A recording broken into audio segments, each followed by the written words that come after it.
Baik, perkenalkan nama saya Tim Srawati dari Prodi 1 Keperawatan 2019, Stikes Panakukang Makassar. Di sini saya akan menjelaskan tentang peraturan pemisahan dan pembuangan sampah medis. Kategori pertama, sampah anatomi manusia atau jaringan organ bagian-bagian tubuh manusia. Perlakuan dan pembuangannya yaitu pembakaran atau penguburan yang dalam. Kategori nomor 2, sampah hewan atau jaringan organ bangkai bagian tubuh, bagian yang berdarah, cairan dan hewan percobaan yang digunakan dalam penelitian. Sampah rumah sakit hewan, pembuangan dari rumah sakit penampungan hewan. Perlakuan dan pembuangannya yaitu pembakaran atau penguburan yang dalam. Kategori nomor 3, sampah mikrobiologi dan bioteknologi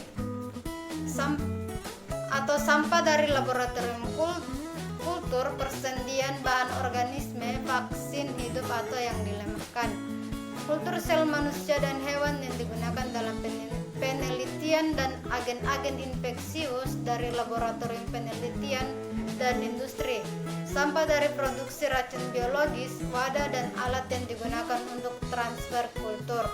Perlakuan dan pembuangannya yaitu autoklav, pemanggangan, dan pembakaran lokal.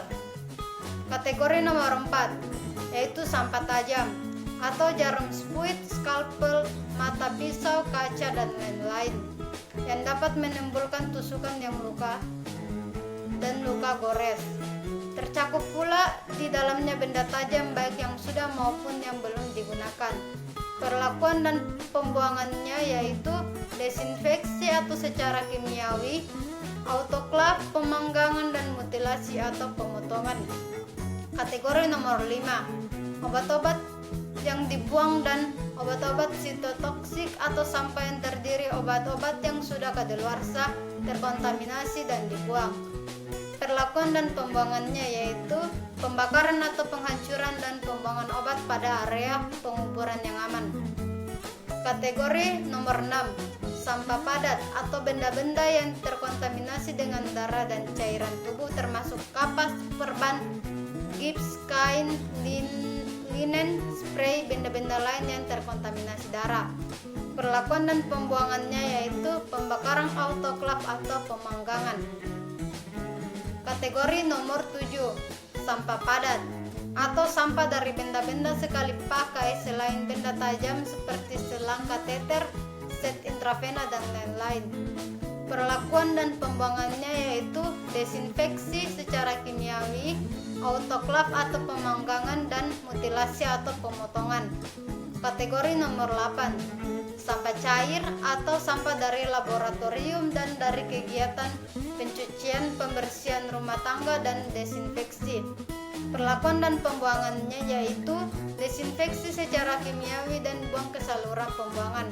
Kategori nomor 9, abu bakar atau abu dan pembakaran sampah biomedis apapun.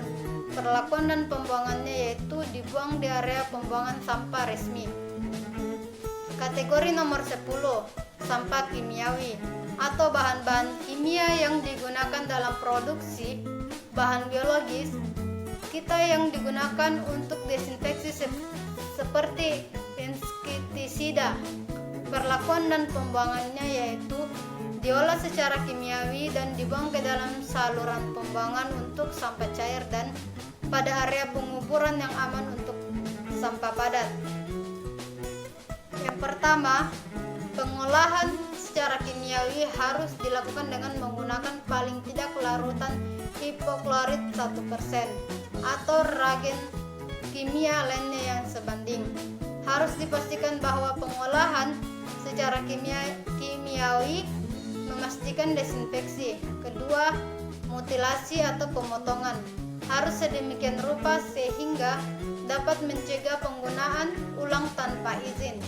Ketiga, tidak ada pengolahan secara kimiawi sebelum proses pembakaran plastik yang diklorinasi tidak dibakar.